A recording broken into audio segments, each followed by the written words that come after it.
हम audio leaks का तज़किरा कर रहे हैं और अभी शर्जील मेमन साहब ने कहा कि इमरान खान नाम नहीं लिया, उन्होंने कहा कि जो शख्स एक सियासी जमात का सरबराह कह रहा है कि अभी कुछ और आने वाला है, तो इमरान खान बार बार जलसों के अंदर कह रहे हैं कि अभी कुछ और आने वाला है, अभी कुछ और आने वाला है। हो सकता है कि उनके इल्म में कुछ ऐसी चीज़ उनकी पार्टी के लोगों की जानब से लाई गई हो या किसी और ज़रिए से आई हो, क्योंकि बड़ी जमातों के सरबराह को बहुत सारी बैकग्राउंड ब्रीफिंग मिल जाती हैं।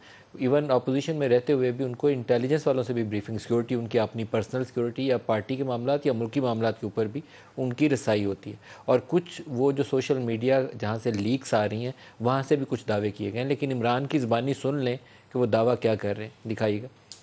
चीफ इलेक्शन कमीशन सामने आ गया, वो इससे नवाज शरीफ से हुक्म लेता है कि जनाब कितने तहरीक इंसाफ के लोगों को डिस्क्वालीफाई करना है। और अभी एक और चीज आने वाली है, बेटी बाप को बता रही है नवाज शरीफ को कि जनाब वो चीफ इलेक्शन कमीशन ने कहा मैंने तो इमरान खान को डिस्क्वालीफाई करने का फैसला कर दिया तोशा खाना केस पे, कहता लेकिन अभी ग्रीन सिग्नल नहीं आ रहा। ये चीजें निकली हैं, ये ऑडियो लीक्स भी और चीजें सामने आएंगी। जब तक मैं जिंदा हूं मैं इनका मुकाबला करूंगा इंशाअल्लाह।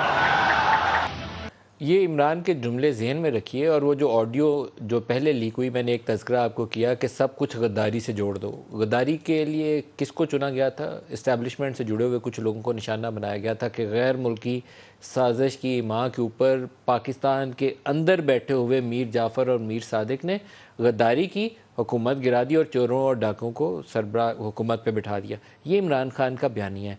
और मुझे इसीलिए खौफ आता है कि इस सिनारियो में अगर पाकिस्तान में फ़साद को फैलाना हो ना, अगर आग लगानी हो, क्योंकि आप बारूद के ढेर के ऊपर पहले ही बैठे हुए हैं। अगर कोई कहता है कि बारूद के ढेर पर नहीं बैठे हुए तो उसने आंखें बंद की हुई हैं।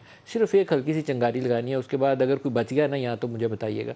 इमरान खान बार बार जलसों में, अब दूसरा मौका है, आज वो कह रहे हैं वो गीदड़ों की फ़ौज और शेरों की फ़ौज और गीदड़, ये इस्तारे ख़तरनाक हैं, अच्छे नहीं हैं। मैं इसलिए कह रहा हूँ कि नए आर्मी चीफ ने लगना है और मुझे शुबा है कि ये लीक्स हमें उस तरफ लेके जाएंगी। और इमरान खान का वो बयान आज दोबारा सुन लें, ये दूसरी दफ़ा दोहराया उन्होंने। 100 शेरों की फौज जिसका सरदार गीदड़, 100 शेरों की फौज जिसका सरदार गीदड़, वो फौज हार जाएगी। 100 गीदड़ों की फौज जिसका सरदार शेर हो।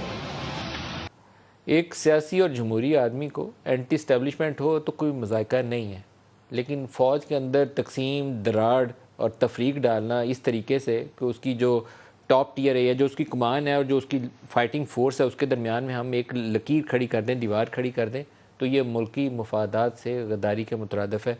वो तकसीम ऐसी होगी जिस तरह हमने अरब स्प्रिंग के ज़माने में देखी थी। ये दुरुस्त नहीं है रवैया।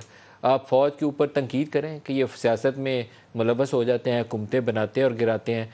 2018 में इमरान खान बताएं कि इनकी हुकूमत बनाने में उनका क्या किरदार था, IGI की नवाज शरीफ की हुकूमत बनाने में उनका क्या किरदार था। सब बातें सही होंगी, मैं इनको किसी बात पे नहीं कहूँगा कि इमरान ने ये बात क्यों कही, लेकिन ये तकसीम और ये दरार और ये तफरीक जिसमें आप मीर जाफ़र और मीर सादक से किसी को तशबीह दें, ये गैर मुनासिब रवैया, ये दुरुस्त रवैया नहीं है।